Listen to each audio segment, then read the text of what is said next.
Leviticus chapter 2. When you present a grain offering to God, use fine flour, pour oil on it, put incense on it, and bring it to Aaron's sons, the priests.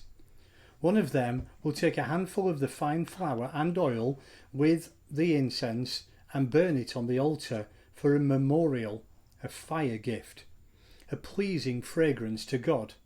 The rest of the grain offering is for Aaron and his sons, a most holy part of the fire gifts to God.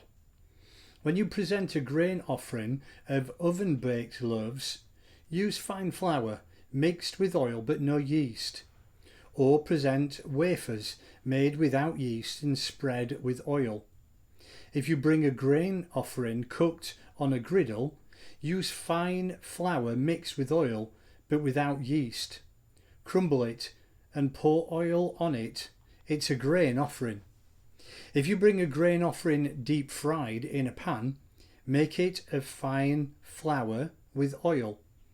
Bring the grain offering you make from the ingredients and present it to the priest. He will bring it to the altar.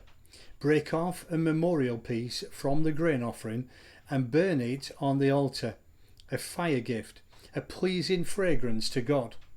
The rest of the grain offerings is for Aaron and his sons, a most holy part of the gifts to God. All the grain offerings that you present to God must be made without yeast. You must never burn any yeast or honey as a fire gift to God. You may offer them to God as an offering of firstfruits, but not on the altar as a pleasing fragrance. Season every presentation of your grain offering with salt. Don't leave the salt of the covenant with your God out of your grain offerings. Present all your offerings with salt. If you present a grain offering of firstfruits if